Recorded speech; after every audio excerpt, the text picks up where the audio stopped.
It seems like your fans took a big grassroots campaign to make sure people knew how to find the song that people were having trouble finding. And it still got to number 20.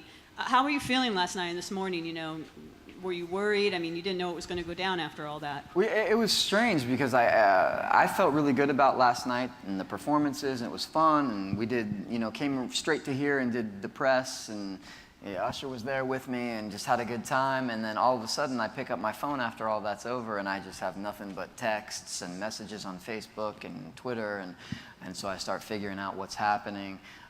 So I mean, the night got pretty stressful, and I was worried about how that was going to affect everything. And of course, I don't know. I had no idea how it would affect it, and for all I knew, it wouldn't. But it's just kind of that feeling of like, wait a minute, what's going on? How do I deal with this? But I know there were so many people working behind the scenes to figure it all out, and they did. I haven't seen Adam. I think he may be behind the stage counting votes. I don't know. Anything you want to say to them? Oh, man, you know, it's been a pleasure. Season 4 and Season 6 working with them. I wouldn't know the way, and obviously wouldn't have found my way towards a win without Adam recognizing Josh's talent. And now, you know, I'm going to miss him, you know, because obviously, you know, with Pharrell taking my seat for next season, I now will just be a fan watching at home. But I love them both. I think that they're incredible men, they're incredible artists, and they're amazing coaches. Man, it feels good to have a new coach win, right? I mean, I couldn't take another season. It does feel good. I mean, what? If Blake won, I would have walked off the scene. We called Usher the Mr. Miyagi of coaches because when he first started in Season 4, he had these unbelievable little things that he would make the artists do, like, you know, and it was like wax on, wax off, and we called him Mr. Miyagi. Yeah. But there was always a method to his madness, and it was so much fun to watch him come into the show that pre-existed him, where he could have just watched it on TV and go, oh, this is how you coach. I don't need to do more or less than that. But he did so much more, and it was so evident. You know, people were just like, wow, Usher's like making Josh run laps and, you know, or push-ups, and it was about breathing, and he cared so much, and it was fun. It's fun to see you get rewarded for your coaching style. It's exactly why we, you know, built the show for a coach like you.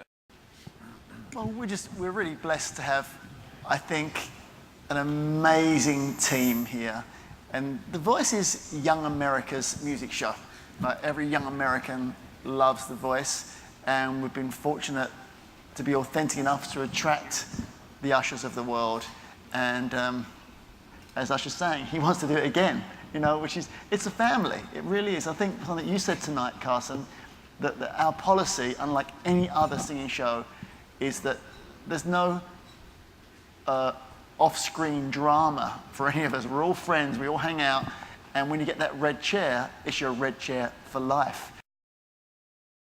What advice do you have for Pharrell and Gwen for defeating the bookends, since you were able to do what nobody has done so far? Good question. What could you tell them? Well, be motivated by the fact that I was able to win The Voice. That's one.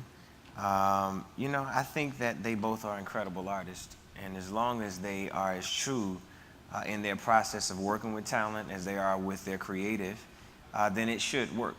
They're geniuses. They're incredible. I've worked with Pharrell, so I've worked with him with my team, so I know he understands, and in some way drove with the training wheels a little bit. So now he understands what he's got to do. But for the most part, I think they should just be true to who they are. That's what I did.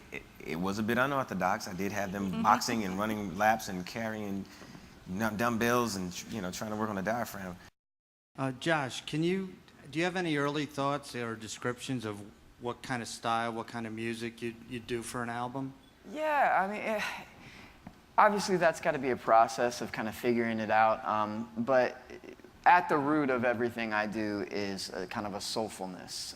So that's going to be there at the heart of whatever it is. Now, I think you can take that and add like a pop element. You can add rock into that. You can go a lot of different directions, but it'll definitely be centered on soul. And I wanna try to find that balance between something that's classic and something that is modern at the same time.